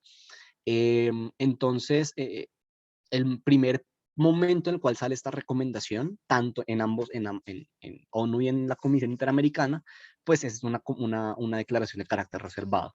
Entonces hay una página web donde uno puede revisar los procesos o las decisiones que ha tomado, por ejemplo, estos 9 comités a nivel global, no solamente respecto de Colombia, y ahí, si hacemos la investigación del Comité para la Eliminación de la Discriminación contra la Mujer, CEDAW por sus siglas en inglés, y me voy a referir a él así, verán pues que en Colombia no hay ninguna decisión pública, pero ya Colombia ya ha tenido condenas sobre este comité, sobre violaciones a esta convención. Entonces pues está obligado ya a hacer un tipo de adecuación normativa respecto de discriminación contra la mujer. En el Comité de Derechos Humanos sí tenemos varias decisiones ya públicas, 2 particularmente relacionadas con temas sindicales que voy a mencionar más adelante. Pero pues existe este mecanismo. Yo creo que nuevamente tenemos, así como en el mecanismo de inquiry, el mismo problema, y es que Colombia aún no ha aceptado la competencia de los 9 organismos en su totalidad para solicitar, para la presentación de peticiones. Creo que sería importante que este mecanismo funcione para todos los 9 comités.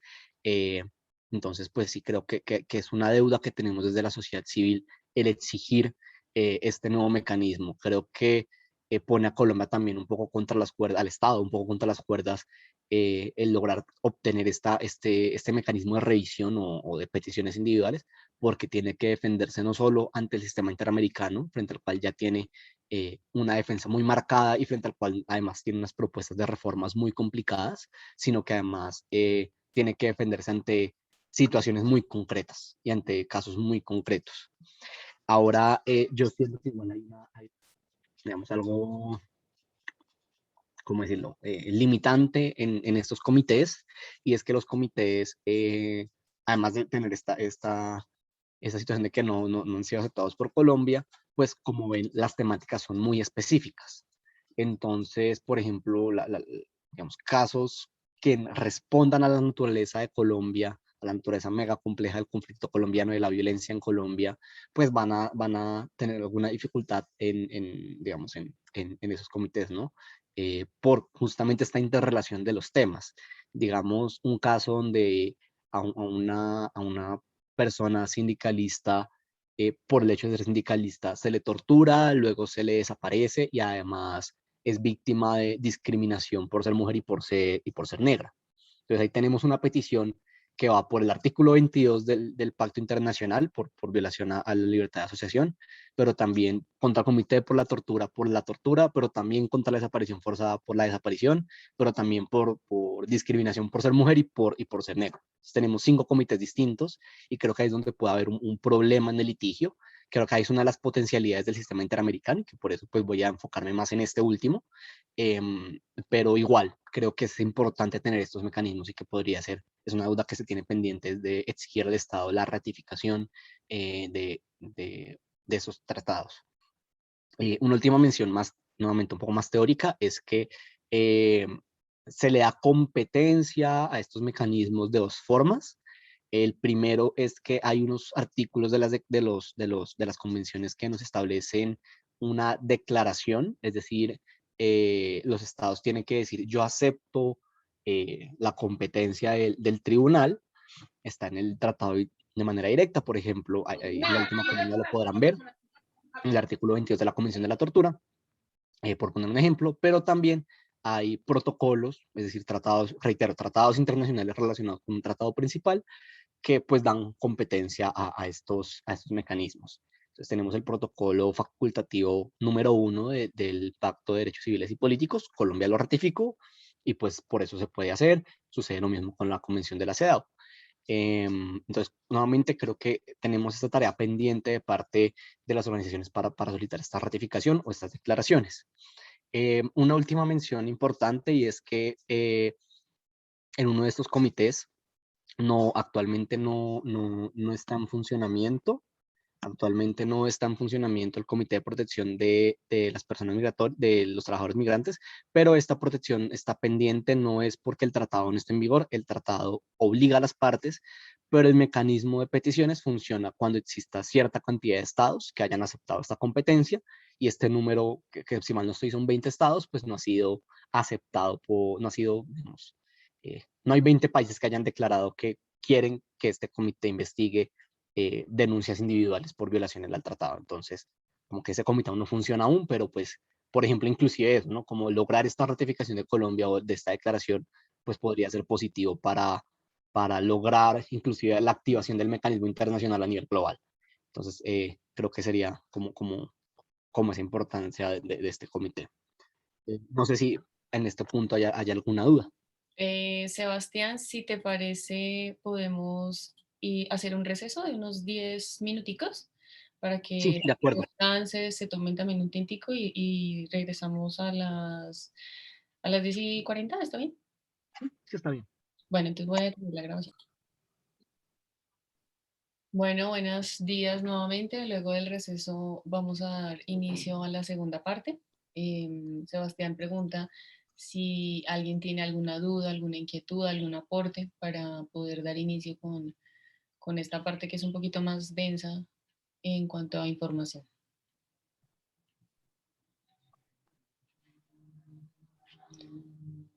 No veo que alguien escriba.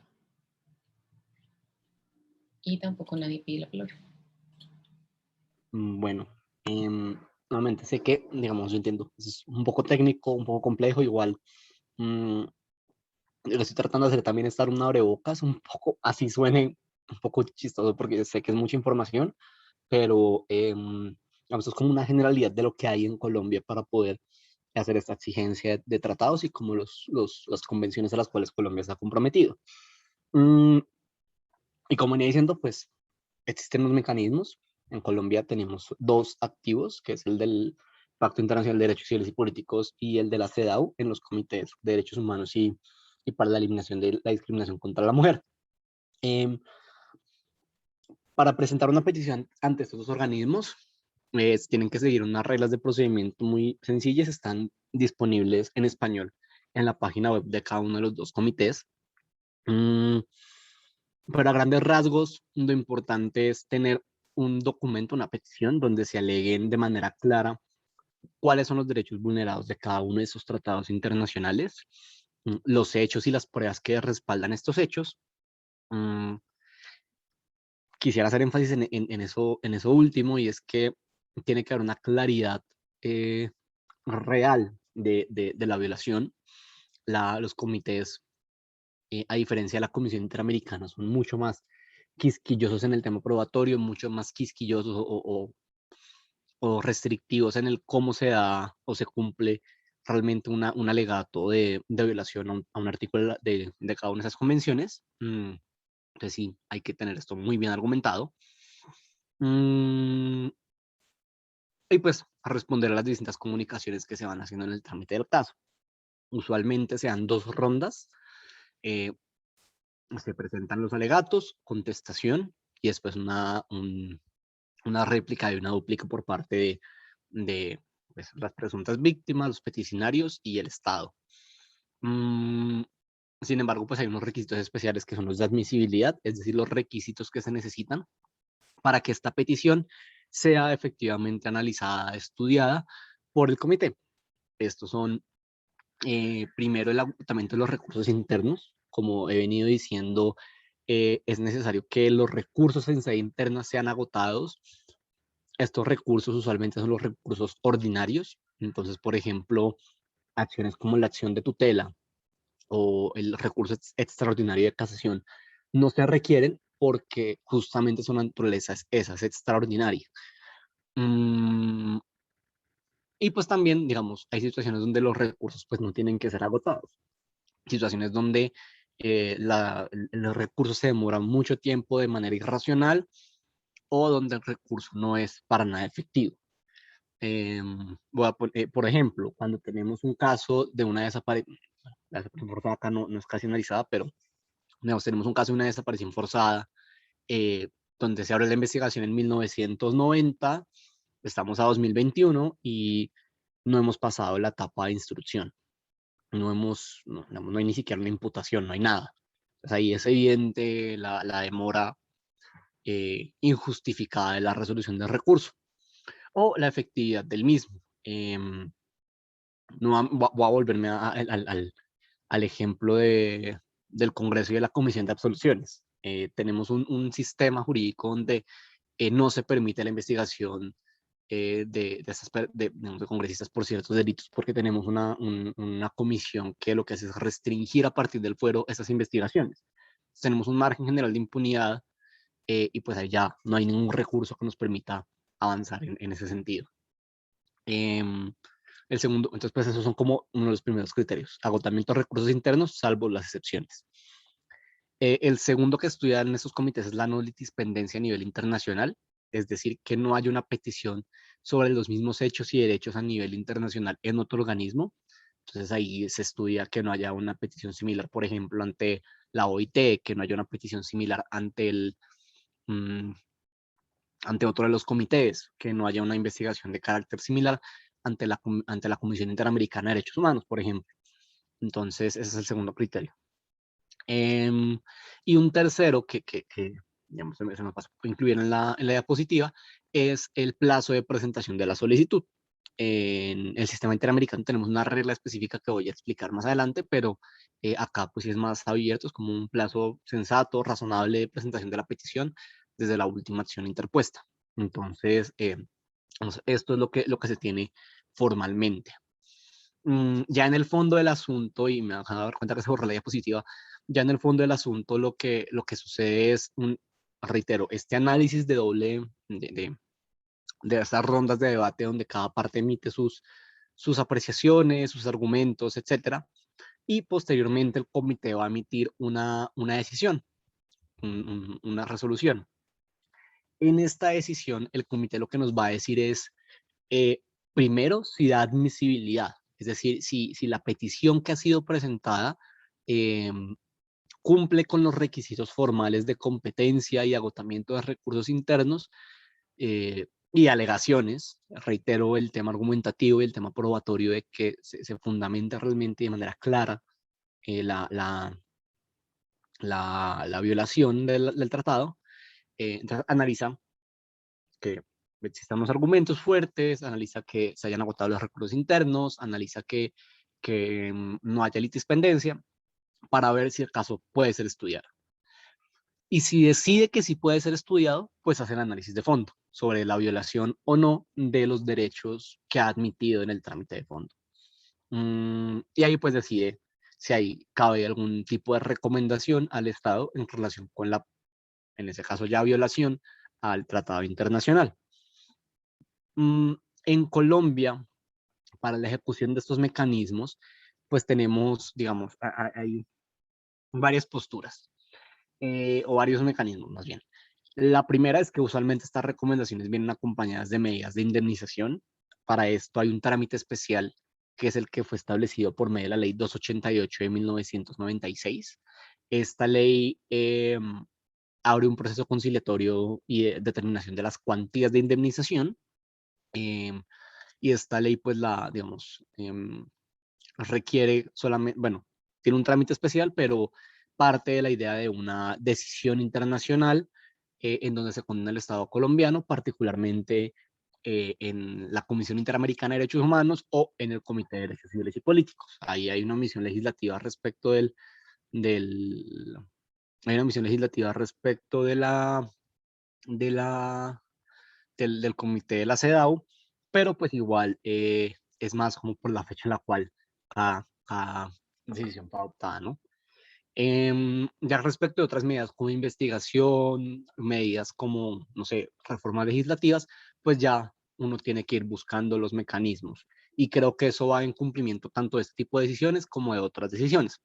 Sobre estos mecanismos voy a tener más al final porque son aplicables como a todos los mecanismos internacionales de protección. Pero pues en este momento quise de una vez mencionar este mecanismo en ley. Bueno, para Colombia tenemos dos casos que han sido estudiados por el Comité de Derechos Humanos en relación con temas sindicales. El primero es el de Adolfo de Jesús Munera López y Sinal Trainal respecto de Colombia, y el segundo es el de FH y otros contra Colombia. Ahí los tengo en ese orden por las decisiones. Primero salió la FH y el segundo es el de Munera López. Sí, Norberto. Sí, qué pena, lo interrumpo una cosa. Sobre el concepto de litispendencia, es solamente el buscar si hay algún proceso similar o algo relacionado en otra parte, ¿entiendo? Sí, en otra instancia internacional. O sea, Entonces, solamente así emiten un concepto si lo hay o si no lo hay. Si no lo hay, porque no puede haber dos demandas sobre el mismo tema en dos instancias distintas. Sí, porque, digamos, eso afecta principios como la cosa juzgada y, digamos, el derecho a la defensa, entre otros. La idea es que solamente haya una petición por violación de derechos humanos en instancias internacionales. Entonces, por poner un ejemplo, si yo llevo, no sé, el homicidio de X líder sindical al Comité de Derechos Humanos y a la Comisión Interamericana al tiempo, bajo los mismos argumentos de violación al derecho a la vida, porque hipotéticamente esta persona fue asesinada por la policía y nunca se investigó, pues tanto la Comisión Interamericana como el comité me van a decir aquí litispendencia, porque alguien más lo está analizando. Entonces yo no lo puedo analizar porque ya es objeto de debate en otro lado. ¿Sí? Entonces por eso que está esa regla. Lo importante es que, digamos, uno decida estratégicamente a cuál organismo va a ir. Más favorable? Sí, exactamente. Digamos, un poco a esto voy con estos ejemplos. Bueno, el primer caso, los tengo invertidos, el primer caso que estudió el Comité sobre temas de derechos de libertad sindical es el de, bueno, sí, relaciones con libertad sindical, entre otros, es el de FH Otros contra Colombia.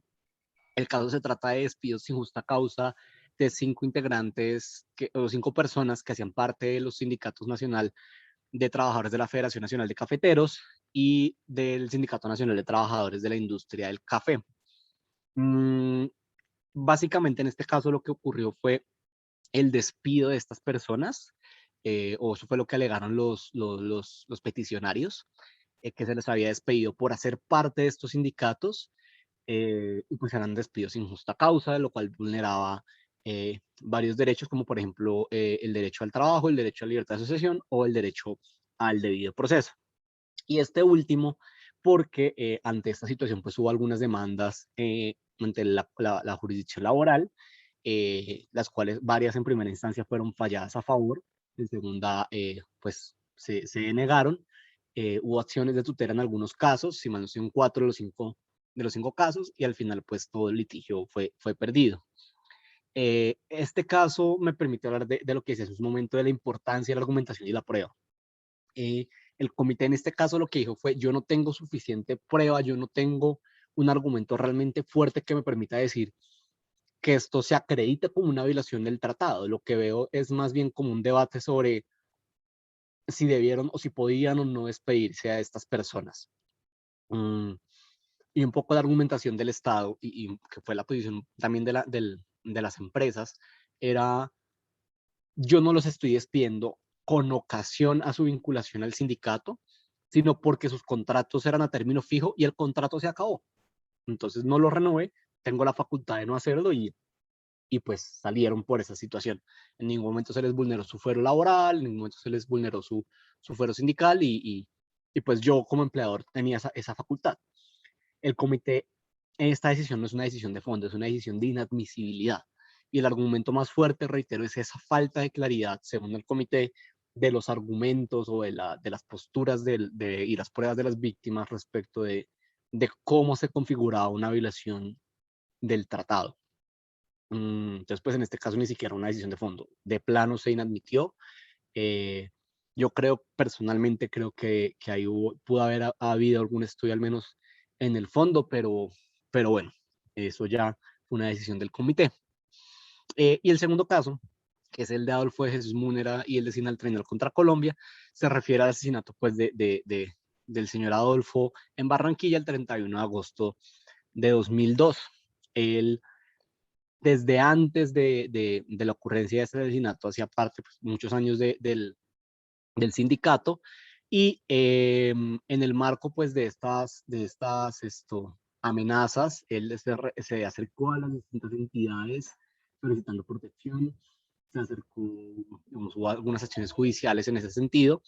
Desafortunadamente la única respuesta que dio el Estado fue el otorgamiento de una ayuda económica para el traslado del señor Adolfo a la ciudad de Barranquilla, en donde finalmente fue asesinado. ¿Qué ocurre? En este caso, hay unas situaciones muy particulares y son unas reglas que también el caso me permite explicar. La primera es que hubo un alegato en donde se estableció que Sinaltrainal se encontraba o era víctima del caso como digamos, como sindicato, como persona jurídica. Y ante eso el comité lo que nos dice, y es una posición constante en los distintos organismos de derechos humanos, es, espérese un momento, usted como persona jurídica no puede alegar una violación de derechos humanos, porque usted no es una persona humana. ¿Sí? Se puede alegar por intermedio de digamos, del sindicato la violación de los derechos de varias personas individualmente entendidas, pero no se puede alegar como tal la violación del derecho humano del sindicato. Entonces, de entrada, rechazó los argumentos sobre la violación de derechos de Sinaltrainal, e inclusive dice como, hace un análisis breve y dice, Sinaltrainal en este proceso está siendo representada por su presidente y pues no, digamos, tampoco se encuentra acreditada una violación respecto de él a nivel puntual. Entonces, pues ahí se limita el análisis. Desafortunadamente también limitó el análisis sobre el artículo 22, un poco los argumentos similares de falta de prueba, falta de causalidad como del tema de libertad sindical con el asesinato, lo cual pues sí me parece desafortunado, creo que en este caso era más claro, y en especial porque con posterioridad el comité en este caso sí nos declaró la violación de el derecho a la vida en los términos del artículo, si no estoy, 6.1 del Pacto Internacional de Derechos Civiles y Políticos. Y entre otras cosas, reconoció el contexto de violencia antisindical que existía para la época. No recuerdo si es a nivel nacional o en la zona del país que lo reconoció, creo que es a nivel nacional. Entonces, en un momento. Listo. Entonces, digamos, el comité en este caso pues dictó una decisión, esa decisión es reciente, bueno, relativamente reciente, si mal no estoy, el 2 de marzo del año pasado o el 2 de febrero del año pasado. El comité pues en efecto reconoció este contexto de violencia antisindical, lo cual pues es positivo y permite construir contextos de manera más fácil para otros casos a nivel futuro, en el futuro, pero pues desafortunadamente no reconoció la violación pues del artículo 22 del Pacto Internacional. Esto, y para con eso voy a cerrar este mecanismo, es desafortunado y creo que también da cuenta un poco de la diferente naturaleza de este mecanismo comparado, por ejemplo, con el del sistema interamericano. Y es que este mecanismo a nosotros nos limita un poco a los derechos y es un poco más restrictivo en la argumentación. Uno de los puntos positivos del mecanismo de la ONU, del Pacto de Derechos Civiles y Políticos, es que es un mecanismo más rápido. Los procesos ante el sistema interamericano también por el retraso histórico que tiene la Comisión Interamericana, son demasiado demorados. Perfectamente pueden pasar 20, 30 años antes de que un caso sea finalmente resuelto en el sistema interamericano. En cambio, pues los procedimientos son un poco más expeditos, pero reitero, así como son más rápidos, suelen ser un poco más quisquillosos o restrictivos con la prueba. Adicionalmente, pues digamos, la forma en la que Naciones Unidas funciona limita el uso de palabras o de caracteres que se pueden utilizar en un mismo documento.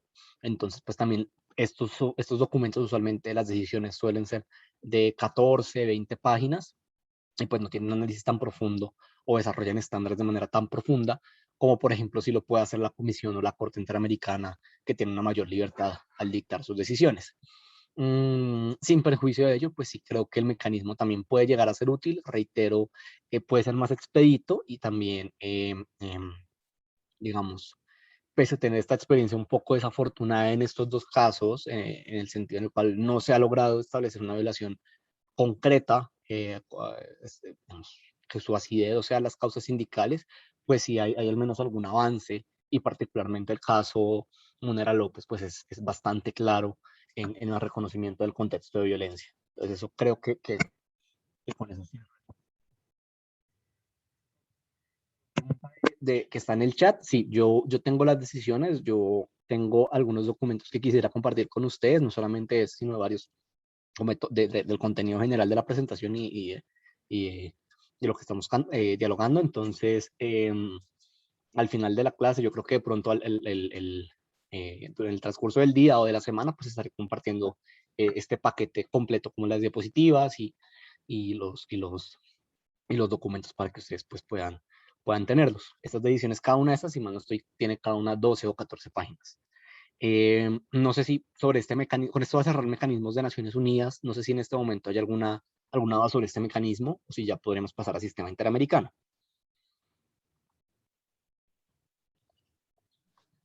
Compañeros, ¿hay alguna duda o algún aporte? Parece que no. Dale, Sebastián. Listo. Bueno, tenemos los mecanismos del Sistema Interamericano de Derechos Humanos. El Sistema Interamericano es creado por la Carta de la OEA, la Declaración Americana de Derechos del Hombre y del Ciudadano, y la Convención Americana sobre Derechos Humanos. En principio, hay más tratados que ahorita mencionaré. Perdón. Y lo que busca es la protección de los derechos humanos de las personas en las Américas. El sistema está constituido por dos organismos, la Comisión Interamericana de Derechos Humanos y la Corte Interamericana de Derechos Humanos, y tiene tres funciones: la función contenciosa, la función cautelar y la función consultiva. Yo me permitiría agregar una cuarta función que sería más relacionada con la Comisión Interamericana, y es una función de promoción y seguimiento, que pues voy a explicar más adelante. En general, este sistema lo que busca es el cumplimiento o la revisión del cumplimiento de algunos tratados a nivel internacional, o bueno, a nivel regional, que tratan de diversas materias, pero que se encuentran todos interrelacionados. Estos son estos 9 tratados que ven en pantalla. El primero es la Convención Americana sobre Derechos Humanos, es el tratado quizá, bueno, hay un documento que no incluye ahí, que es la Declaración Americana de Derechos del Hombre y del Ciudadano. Esta declaración se firma, al igual que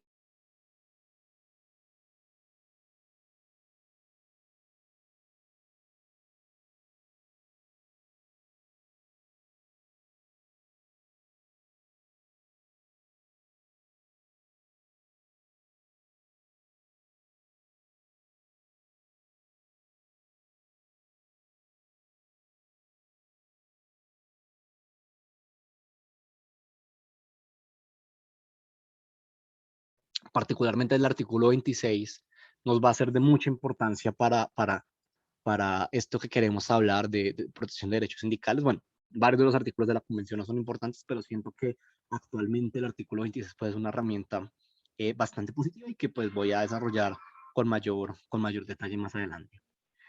Pues eso, tenemos otros tratados internacionales, la Convención Interamericana para Prevenir y Sancionar la Tortura.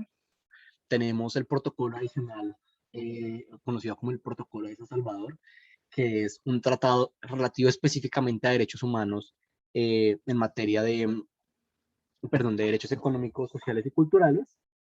Y este tratado tiene de una manera muy similar a los mecanismos de Naciones Unidas, perdón, tiene un mecanismo de seguimiento del cumplimiento de derechos económicos, sociales y culturales en las Américas.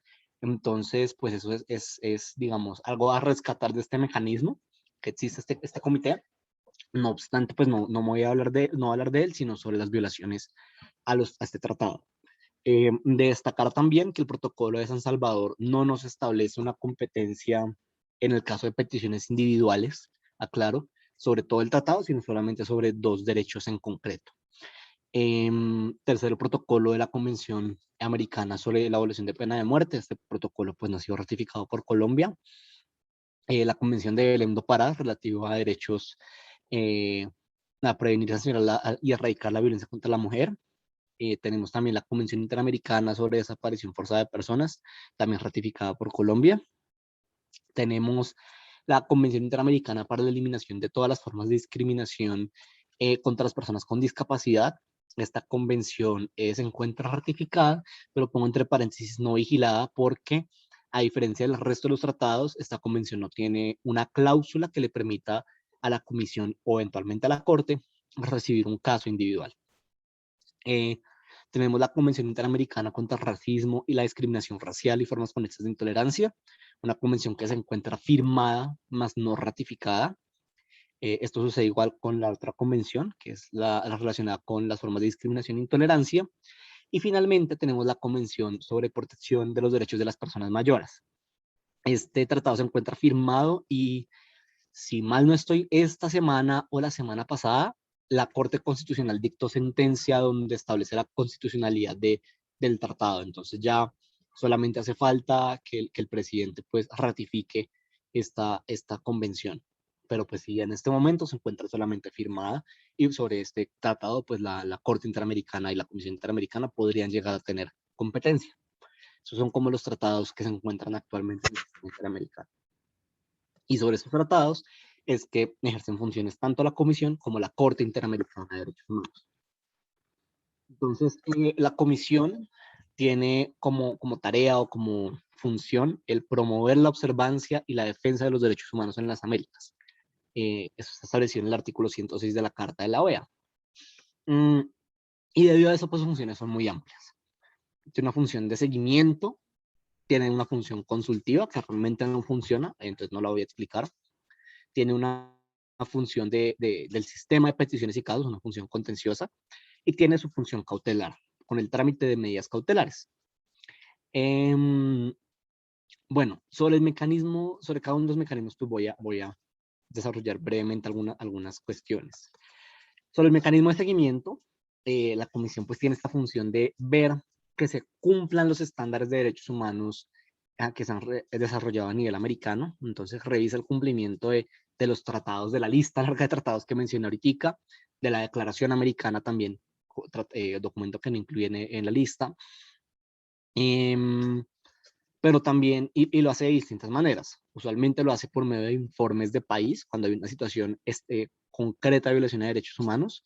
Por ejemplo, para el caso colombiano, el último informe, bueno, sí se puede decir que el último informe país fue el de las personas defensoras de derechos humanos y líderes sociales en Colombia, donde estudió, pues, ya con posterioridad a la entrada en vigor del acuerdo de paz, cómo estaba la situación de líderes, lideresas y personas defensoras en Colombia en relación con estos tratados internacionales.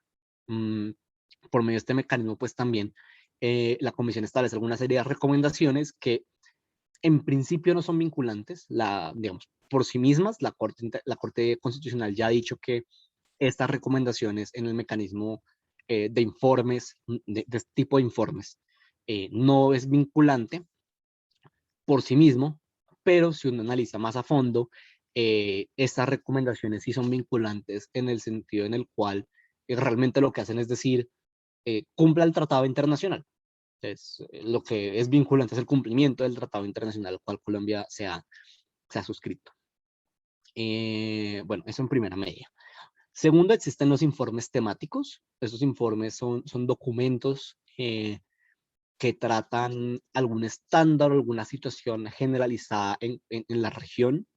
Recientemente se emitió un informe sobre, bueno, 2 informes sobre estándares en materia de derechos sindicales, libertad de asociación, huelga, etcétera. Y otro informe sobre justicia transicional. Esos son genéricos relacionados con los estándares en toda la región, no se enfocan en un país o en otro, sino tratan los estándares que deberían ser aplicados en toda la región. Tercero, tenemos el informe anual. El informe anual es un mecanismo por medio del cual la Comisión año a año hace una revisión de cómo están los derechos humanos en la región, en todos los países. Cuando las situaciones son graves o cuando no hay cooperación por parte de los estados, hay una remisión digamos, hay una mención específica de un estado bajo lo que se conoce como el capítulo 4 del informe. Y esta mención, pues, implica un estudio concreto, especializado y como con mayor rigor de una situación de un caso de un país. Actualmente Colombia no se encuentra en este capítulo, pero igual es una herramienta que existe, ¿no? Pero pues igual depende mucho de las labores de incidencia que se hacen con la Comisión por medio de las reuniones de trabajo, de las audiencias temáticas, etcétera. Existen, bueno, acabo de dar en cuenta que olvidé mencionar otro tema, y es que estos mecanismos de seguimiento también se dan por medio de reuniones tanto informales como audiencias. Entonces, cuando la comisión está en sesión, convoca audiencias o realiza audiencias solicitadas por las organizaciones en relación con distintos temas. Estas audiencias pueden ser, por ejemplo, una audiencia general de situación de derechos humanos sobre un país, puede ser una audiencia relacionada con un tema o una región en concreto. Ahorita en el próximo periodo de sesiones de la Comisión Interamericana hay una audiencia, si mal no estoy, no tomen esto como beneficio de inventario, pero si mal no estoy, es sobre el derecho de comunidades afrodescendientes en el Pacífico colombiano, si mal no estoy, pero no recuerdo bien cuál es digamos, el enfoque de la audiencia, pero es una audiencia específica en un sentido similar. O también pueden ser audiencias sobre una situación de derechos humanos en la región. Entonces, por ejemplo, el derecho a la libertad de expresión en redes sociales, el derecho a la huelga en las Américas, o el derecho a la huelga en Sudamérica, o cuestiones así. Entonces, existen estos mecanismos donde se puede hacer algún tipo de participación. Esto pone pues, los temas en la agenda de la comisión, pone los temas, digamos, a la vista de los comisionados, de las comisionadas, y pues son importantes. Usualmente, para esta labor, digamos, la construcción de informes o la realización de audiencias, la comisión, por ejemplo, si la comisión hace una convocatoria de audiencia de manera, digamos, de oficio, si la comisión ve que tiene que hacer una convocatoria a una audiencia, pues se permite la inscripción de organizaciones. Entonces, digamos, cada una, como sindicato, en caso tal de que vean que hay una audiencia que pueda ser de su interés, pueden hacer esa inscripción. Pero también, digamos, usualmente en el periodo antes, en el periodo anterior, abre un sistema en línea para solicitar audiencias o reuniones de trabajo para el periodo siguiente. Entonces, por ejemplo, usualmente haces así, trabajos articulados entre distintas organizaciones para solicitarle a la Comisión Interamericana que trabaje una audiencia sobre un tema. Entonces, hace un documento explicando, qué sé yo, la situación de derechos humanos de X región o sobre X tema en Colombia o sobre el país en general, y se firma por varias organizaciones para lograr, pues, intervenir digamos, lograr que se abra esta audiencia. Para Colombia, reitero, en este periodo de sesiones, desafortunadamente solamente hay una audiencia específica de Colombia, pese a la situación de derechos humanos pues, que estamos viviendo. Entonces, pues sí, tener eso en cuenta.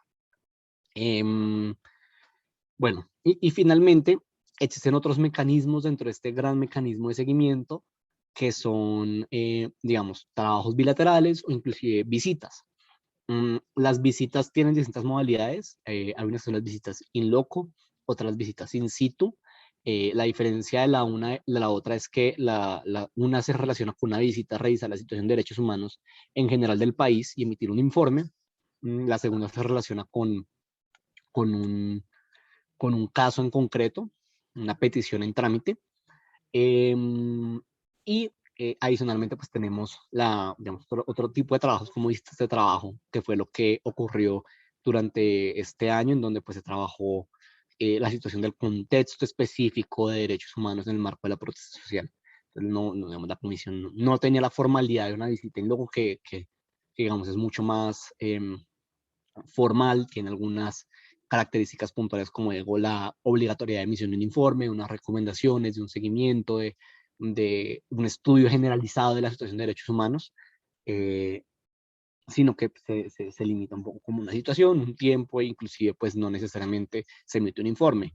En el caso colombiano, pues sí hubo una emisión de un informe, que es las observaciones de estas recomendaciones, que está pues en pantalla, la portada, la pueden ver. Pero pues esto no ocurre en todos los casos, ¿no? Pues por medio de este mecanismo se hace un seguimiento. Otro de los mecanismos que tiene la comisión es la instauración de mecanismos especiales. En el informe de la visita a Colombia se recomendó la creación de un mecanismo especial de seguimiento de las recomendaciones, pero existen otros mecanismos especiales. Por ejemplo, hay unos conocidos como los GIEIs, que son los grupos, grupos de expertos independientes, en donde se hace la investigación por parte de personas externas al país sobre una situación puntual, para que den recomendaciones o ayuden en la investigación penal de estos hechos. El GIEI más conocido es el GIEI de México, que fue un grupo de expertos independientes que se estableció para la investigación de la desaparición de los 43 normalistas de Ayotzinapa. Tiene algunas facultades, como por ejemplo poder presentar denuncias o colaborar en diligencias judiciales o cuestiones así. Existen otros mecanismos de seguimiento mucho menos fuertes, con menos dientes, y bueno, casi que se van desarrollando en el caso a caso. Entonces, pues, tener en cuenta que existe este otro mecanismo de la comisión, pues, realmente llega inclusive al terreno a estar ahí trabajando. No sé si hay alguna duda sobre, sobre estos mecanismos de seguimiento, si hay algún comentario o si seguimos con el siguiente.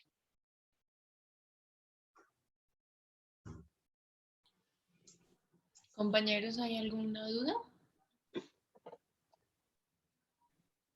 Parece que no. Continúo. El segundo mecanismo es perdón, el segundo mecanismo es el mecanismo cautelar, el mecanismo de medidas cautelares. Este se emana o se encuentra fundamentado jurídicamente en el artículo 25 del reglamento de la Comisión Interamericana. Es un mecanismo extraconvencional, es decir, este no está dentro de la Convención Americana sobre Derechos Humanos, pero pues que la Comisión se ha ganado, que se ganó a pulso durante los años y que hoy día los estados pues respetan. Es un mecanismo que se da cuando tenemos hechos de extrema gravedad de urgencia que ponen en riesgo un derecho consagrado en la Convención Americana. Usualmente se relaciona con derechos a la vida y a la integridad personal, pero la Comisión más recientemente ha emitido decisiones sobre otros tipos de derechos tales como derechos políticos, ha emitido resoluciones sobre derechos a la salud, por ejemplo, en casos de personas con enfermedades huérfanas, o inclusive ha mencionado temas como el medio ambiente sano. Hace unos años emitió la Comisión una medida cautelar en relación con las poblaciones que viven cerca de la ribera de un río en México, el cual pues digamos, está totalmente contaminado y cuya contaminación está causando afectaciones serias en la salud de las personas pues, que viven en estos pueblos cerca del río. Este mecanismo puede ser solicitado por cualquier persona ante la Comisión Interamericana. No requiere la existencia de una petición o caso. En esto la Comisión no está haciendo un prejuzgamiento de una situación, no está diciendo aquí hay una vulneración a derechos humanos, sino que hay una situación de riesgo que tiene que ser manejada. Existen tres requisitos y es el estudio de la gravedad de la situación, una situación pues que representa un nivel grave de afectación, la urgencia, es decir, que tiene que tomarse medidas de manera casi que inmediata, y el daño irreparable es pues que en caso de que esa situación de riesgo se materialice, pues no puede repararse el daño que se cause, ¿no? Digamos, recientemente la Comisión ha dictado varias medidas cautelares respecto de Colombia. Quizá una de las más, por decirlo así, icónicas de este año es la de los periodistas del Canal 2. Sin embargo, pues han sido muchas las que se han dictado y varias de estas relacionadas con procesos sindicales. Desde el colectivo nosotros, por ejemplo, acompañamos el caso de las medidas cautelares de Sinaltrainal. Y pues lo que busca justamente es la protección, en este caso, de la vida e integridad personal de los integrantes bueno, sí, parte de los integrantes del sindicato, con ocasión pues a amenazas y hechos de riesgo que se han materializado desafortunadamente, donde pues varios de los integrantes de dicho sindicato han fallecido. En la práctica, estas medidas cautelares, luego de emitida la resolución por parte de la comisión, lo que obliga al Estado es la adopción de medidas específicas para la protección de los y las personas beneficiarias. Medidas tales como, por ejemplo, la opción de esquemas de seguridad de manera concertada con las víctimas, perdón, con los beneficiarios. O, por ejemplo, la emisión de informes periódicos a la Comisión Interamericana. Bueno, de hecho es una labor normal de todas las medidas cautelares, emisión de informes a la Comisión sobre qué ha pasado con las investigaciones o qué medidas están optando para la protección de estas personas. Yo quisiera destacar que también hay un